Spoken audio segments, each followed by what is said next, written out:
UPA का नाम बदला है, लेकिन बहरूपीए का असली चेहरा वही है।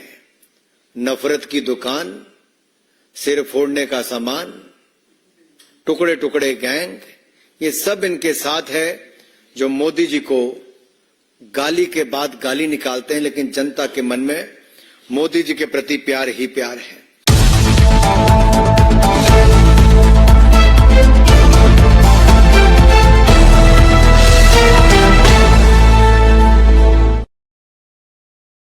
ये जफर इस्लाम जी हैं। मेरा विनम्र निवेदन है माननीय अनुराग जी से कि आपको संबोधित करें। धन्यवाद संजय भाई। नमस्कार। जब नाश मनुष्य पर छाता है, जब नाश मनुष्य पर छाता है, पहले विवेक मर जाता है। मैं इसलिए कह रहा हूं क्योंकि इन इंडी गठबंधन वालों का विवेक मर गया है। अगर एक के बाद दूसरा इनका बयान सुनेंगे तो अब तो ये लगता है विवेक का मरना भी छोटी सी बात है। ये तो सनातन धर्म को मारना चाहते हैं, कुचलना चाहते हैं। कोई मोदी जी के टुकड़े टुकड़े करना चाहता है, कोई मोदी जी को एक से बाद दूसरी बड़ी गाली निकालना चाहता है। इनकी मोहब्बत की दुकान में इतना नफरत का सामान है कि नफरत की राजनीति आज सिर चढ़कर बोल रही है। सनातन को खत्म करने की होड़ लगी है। एक के बाद दूसरा बड़ा बयान उस तरफ आता है तो मोदी जी के लिए एक के बाद दूसरी बड़ी गाली निकालने के लिए कोई संकोच नहीं करता है। कल इनके एक ऐसे मंत्री ने अपनी पार्टी की महिला सांसद के सामने इतनी गंदी गाली निकालते हुए आपत्तिजनक भाषा में देश के प्रधानमंत्री और दुनिया के सर्वाधिक लोकप्रिय नेता के बारे में जो टिप्पणी की, जो शब्दों का प्रयोग किया, उसकी जितनी निंदा की जाए उतनी कम है। लोकतंत्र में ऐसी भाषा के लिए कोई स्थान नहीं है और दुनिया के सर्वाधिक लोकप्रिय नेता के लिए, देश के माननीय प्रधानमंत्री के लिए, 140 करोड़ की जनता के द्वारा चुने गए प्रधानमंत्री पर इस तरह की टिप्पणी करना ये आपत्तिजनक भी है, शर्मनाक भी है और इस पे माफी पूरे इंडी गठबंधन को मांगनी चाहिए। लेकिन घमंडियों का घमंड और अहंकार सिर चढ़ के बोल रहा है। एक बार भी खड़गे जी चुप करके बैठे रहे। मेरा खड़गे जी, राहुल जी, सोनिया जी से सवाल है, क्या संरक्षण आप ऐसे लोगों को दे रहे हो जो सनातन को कुचलने की बात करते हैं, मोदी जी को गाली निकालते हैं, टुकड़े करने की बात करते हैं, सिर फोड़ने की बात करते हैं और अभद्र भाषा का प्रयोग करके गाली निकाल के करते हैं।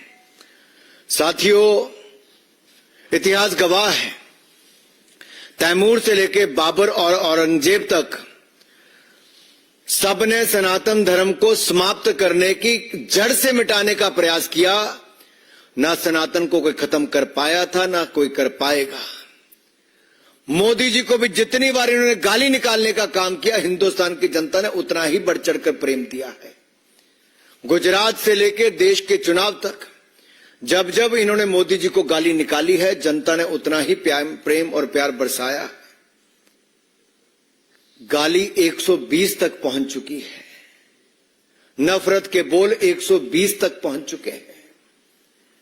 आप कल्पना कीजिए, 120 बार एक के बाद दूसरे ये गोरख धंधे वाले, गंदे काम करने वाले लोग जो भ्रष्टाचार के चलते एक के बाद दूसरे छिपे हैं। आप जब देखिए, भ्रष्ट यूपीए का चेहरा हटाकर ये आए थे तो उन्होंने जनता को भ्रमित करने का प्रयास किया। इनका कहना क्या था? ये कहने आए थे हम डेमोक्रेसी को बचाएंगे, लोकतंत्र खतरे में है। अरे मैं कहूंगा डेमोक्रेसी नहीं, करप्शन खतरे में है। डेमोक्रेसी नहीं, अपीसमेंट खतरे में है।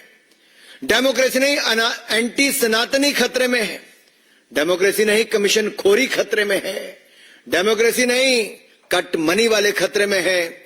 इनके लिए डेमोक्रेसी में सी करप्शन है, इंडी गठबंधन वालों के लिए, बट हमारे लिए सी कमिटमेंट है, सी कॉम्पिटेंस है, सी कैपेबिलिटी है और सी क्लैरिटी फॉर विकसित भारत है। यही अंतर है इनमें और हम में। ये भ्रष्टाचारी को बचाने को कहते, लोकतंत्र को बचाना है। ये कल तक जब शराब घोटाले के आरोप अरविंद केजरीवाल पर लगाते थे, वही कांग्रेसी आज उनकी जेब में जाकर बैठ गए, उनकी गोद में जाकर बैठ गए। क्यों राहुल गांधी जी की जुबान बंद हो गई, कांग्रेस नेताओं की जुबान बंद हो गई? क्या मजबूरी है? केजरीवाल के साथ रहना जरूरी है? अरे पंजाब में 21 लोग नकली शराब पीकर मर गए मुख्यमंत्री के घर में। एक शब्द किसी कांग्रेसी नेता की जुबान से नहीं निकला।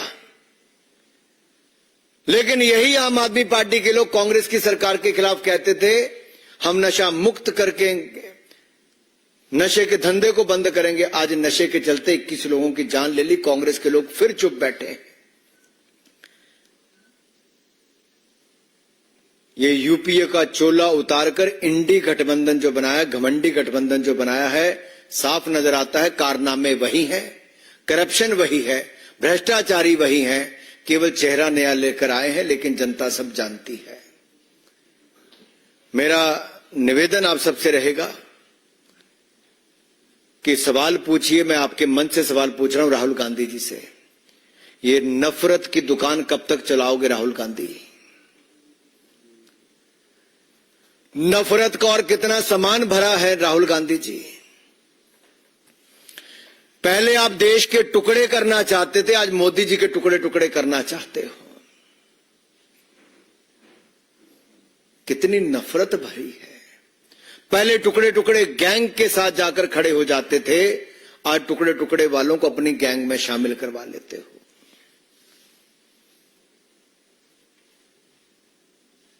ये नफरत इस चुनाव में कांग्रेस की और इनके सहयोगियों की साफ दिख रही है। अपशब्द गालियों का भंडार जो इनकी नफरत की दुकान में है, वो आज बाजार में आ गया है। 120 गाली अब तक हो चुकी है मोदी जी के खिलाफ। ये 420 करने वाले ना जाने कितनी गाली और निकालने के लिए तैयार हैं। जिनके पास ना नेता है, आज भी नेता ढूंढने की फिराक में है।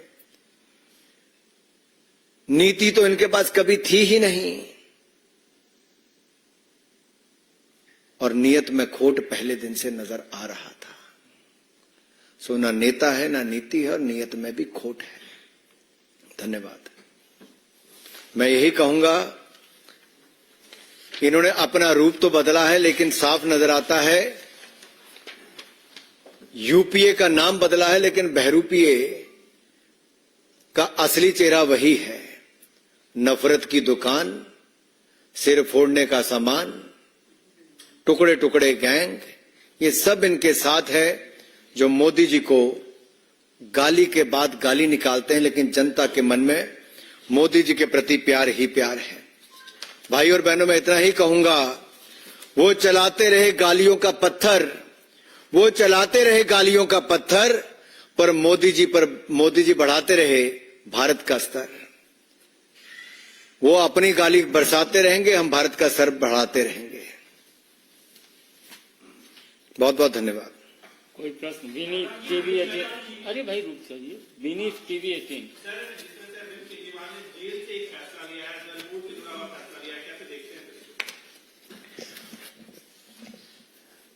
जो भ्रष्टाचार के खिलाफ आवाज उठाने की बात करते थे, नैतिकता की बात करते थे, वो अनैतिक कार्य भी करते रहे, और नैतिकता दूर दूर तक कहीं नजर नहीं आती है।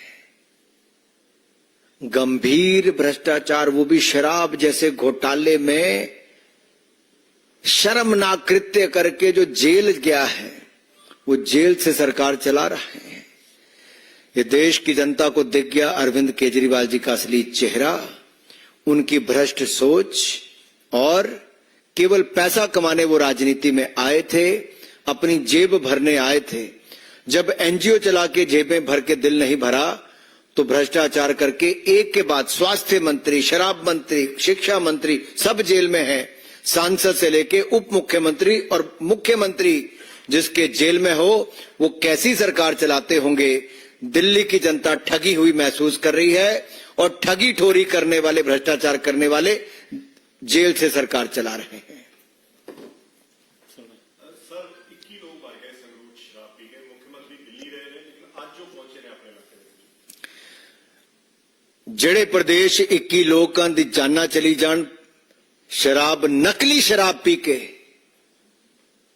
ਤੇ ਉੱਥੇ ਦਾ ਮੁੱਖ ਮੰਤਰੀ ਦਿੱਲੀ ਸੁੱਤਾ ਰਵੇ, ਦੋ ਸ਼ਬਦ ਵੀ ਨਾ ਬੋਲੇ, ਜ਼ੁਬਾਨ ਵੀ ਨਾ ਖੁੱਲੇ, ਨਸ਼ੇ ਦੇ ਖਿਲਾਫ ਕੋਈ ਕਾਰਵਾਈ ਵੀ ਨਾ ਕਰੇ, ਤੇ ਸ਼ਰਾਬ ਘੁਟਾਲੇ ਦੇ ਆਰੋਪੀ ਜਿਹੜੇ ਜੇਲ੍ਹ 'ਚ ਨੇ, ਉਪ ਮੁੱਖ ਮੰਤਰੀ ਮਨੀਸ਼ ਸਿਸੋਦੀਆ, सांसद ਸੰਜੇ ਸਿੰਘ ਤੇ ਹੁਣ ਮੁੱਖ ਮੰਤਰੀ ਅਰਵਿੰਦ ਕੇਜਰੀਵਾਲ ਨੂੰ ਬਚਾਉਣ ਲਈ ਪੰਜਾਬ ਦੇ ਮੁੱਖ ਮੰਤਰੀ ਦਿੱਲੀ ਪਹੁੰਚ ਜਾਂਦੇ ਨੇ, ਲੇਕਿਨ ਆਪਣੇ ਜ਼ਿਲ੍ਹੇ ਦੇ ਵਿੱਚ 21 ਲੋਕਾਂ ਦੀ ਜਾਨ ਨਕਲੀ ਸ਼ਰਾਬ ਕਰਕੇ ਚਲੇ ਜਾਂਦੀ ਹੈ। ਨਸ਼ਿਆਂ ਦੇ ਵਪਾਰ ਨੂੰ ਵੱਧ ਚੜ ਕੇ ਸਮਰਥਨ ਮਿਲਦਾ ਹੈ, ਇਹਨਾਂ ਦੀ ਸਰਕਾਰ ਸੰਰक्षण ਦਿੰਦੀ ਹੈ, ਤੇ ਇਹਨਾਂ ਦਾ ਪੰਜਾਬ ਦਾ ਮੁੱਖ ਮੰਤਰੀ ਦਿੱਲੀ ਆ ਕੇ ਸੁੱਤਾ ਰਹਿੰਦਾ ਹੈ, ਉੱਥੇ ਲੋਕਾਂ ਦੀ ਜਾਨ ਚਲੀ ਜਾਂਦੀ ਹੈ। ਸਵਾਲ ਇਹ ਹੈ ਕਿ ਸੁੱਤੀ ਸਰਕਾਰ ਪੰਜਾਬ ਦੀ ਤੇ ਜੇਲ੍ਹ ਤੋਂ ਚਲਦੀ ਸਰਕਾਰ ਦਿੱਲੀ ਦੀ, कि देश की जनता को मंजूर है? कल तक जो रिमोट कंट्रोल वाली सरकार कही जाती थी पंजाब से चलने वाली, वो पंजाब के मुख्यमंत्री भी दिल्ली आ गए, अपने राज्य में, अपने जिला में 21 लोग शराब पी के मर गए, नकली शराब पी के। ये दिखता है पंजाब की सरकार सोई है। पंजाब की सरकार में नशों के व्यापारियों को संरक्षण मिल रहा है, जो पंजाब में समर्थन मिल रहा है शराब घोटाले के मुख्य आरोपी किंग पिन अरविंद केजरीवाल को। हम तब भी कहते थे अरविंद केजरीवाल किंग पिन है, और आज ईडी ने भी कहा है अरविंद केजरीवाल किंग पिन है, और शराब घोटाले के किंग पिन आज जेल में है। लेकिन दुर्भाग्य यह है कि घमंड और अहंकार इतना कि जेल से ही सरकार चला रहे हैं। कुंदन सर, क्या संवैधानिक रूप से यह संभव है कि जेल से कोई आदमी सरकार चला ले? अरे सबसे बड़ी बात तो राजनीति में नैतिकता की है।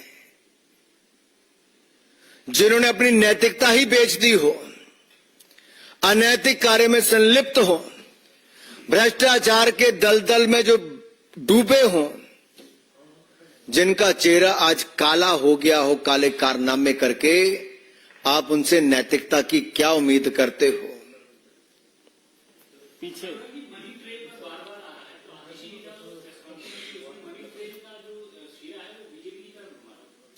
मैं इतना ही कहता हूं, जब इनके पास कोई उत्तर नहीं बचा तो इसी तरह के आरोप लगाएंगे। इनको जवाब देना है भ्रष्टाचार क्यों किया, ऐसी कौन सी मजबूरी थी कि शराब दलाली करनी जरूरी थी, ऐसी कौन सी मजबूरी थी कि साउथ के नेता से भी, वहां के व्यापारियों से भी करोड़ों रुपए की दलाली जरूरी थी, ऐसी कौन सी मजबूरी थी कि गली गली में शराब की दुकान खोलनी जरूरी थी, ऐसी कौन सी मजबूरी थी कि स्वास्थ्य के साथ साथ शराब की दलाली भी जरूरी थी। मोहित Sir, while we see that BJP is having marathon meetings for the CEC and most of the candidates have announced or they'll be announcing, but Congress is not able to find a candidate for Amethi and Raebareli, which are said to be the bastions of the Congress party. How do you see this? देश के सबसे बड़े राज्य और जहां से नेहरू गांधी परिवार की 4-5 पीढ़ियों को वोट मिलता रहा, वहां से चुनकर आते रहे, आज ये स्थिति कांग्रेस की हो गई है कि 80 सांसदों के राज्य वाला उत्तर प्रदेश में कांग्रेस को कैंडिडेट नहीं मिल रहा। नेहरू गांधी परिवार से भी कोई चुनाव लड़ने के लिए तैयार नहीं। ये अपने आप में दिखता है कांग्रेस की दुकान बंद होने को आ गई है। कांग्रेस मुक्त भारत की जो हम बात करते थे, उत्तर प्रदेश से उसकी शुरुआत हो चुकी है, और देश के अलग अलग राज्यों में जैसे राजस्थान, गुजरात, बाकी राज्यों में भी, हरियाणा, हिमाचल प्रदेश में पहले ही कांग्रेस की दुकान बंद हो चुकी थी। अब उत्तर प्रदेश में भी कांग्रेस 0/0 आने वाली है। अभिषेक सर, अभी 10-15 दिन बाद इंडिया अलायंस के तमाम बड़े नेता अरविंद केजरीवाल जी प्रेस कॉन्फ्रेंस कर रहे हैं। वो ये कह रहे हैं गिरफ्तारी इनकी ठीक नहीं है। दूसरा, इनकी पत्नी अनिता सुनीता, वो मुख्यमंत्री की कुर्सी पर बैठकर जिस तरीके से भावुक अपील कर रही हैं और उनके मैसेज को पढ़ रही हैं, क्या लगता है उससे कुछ पढ़ते? संविधान बनाने वालों का चित्र पीछे लगे था, लेकिन संविधान को कुचलने का काम हो रहा है। जिस व्यक्ति ने अपनी जवानी देश की आजादी के लिए दे दी उसका फोटो तो लगाते हैं लेकिन कारनामे कुछ और करके दिखाते हैं। वो भी पीछे शर्मसार होते होंगे कि उनका भी दुरुपयोग कैसे किया जा रहा है। अब इनके पार्टी के नेता नहीं बचे कोई साथ में खड़े होने के लिए, तो धर्मपत्नी जी को उतारा है। एक समय था लालू जी ने राबड़ी जी को उतारा था, यहां पे राबड़ी 2.0 होने वाला है। मैं यही कहूंगा, जवाब आपको यह देना है कि भ्रष्टाचार करने वाले अरविंद केजरीवाल जी, कांग्रेस ने स्वयं एक नहीं अनेक बार उनके ऊपर और शराब घोटाले के ऊपर आरोप लगाए अरविंद केजरीवाल के ऊपर। मेरा सीधा सवाल खड़गे जी और राहुल गांधी जी से यह है, क्या वो अरविंद केजरीवाल को निर्दोष मानते हैं? क्या वो भ्रष्टाचार के खिलाफ कार्रवाई करने को बंद करवाना चाहते हैं? क्या वो ये घमंडिया गठबंधन में भ्रष्टाचारियों का जो मेल हुआ, ठगबंधन जो हुआ है, उसके लिए इतना नीचे गिर गए हैं कि आज आरोपियों के साथ आकर मंच पर खड़े हो गए हैं? सवाल यह है कि क्या कल तक अरविंद केजरीवाल दूसरों को क्लीन चिट देते थे जो जेल में हैं, वो आज भी 1.5 साल से जेल में ही है, और क्लीन चिट देने वाला आज खुद जेल में और गिरफ्तारी में है। अब ये जो दूसरे उनको क्लीन चिट देने वाले आए हैं, मैं देश की जनता को बता दूं, ये भी अधिकतर लोग बेल पर ही हैं। सोनिया गांधी जी भी, राहुल गांधी जी भी, लालू प्रसाद यादव जी और ऐसे अनेक नेता आज बेल पर हैं, और जेल वालों को ये भी क्लीन चिट देने आ रहे हैं। ये देश का लोकतंत्र बचाने की बात करते हैं। बहुत बहुत धन्यवाद।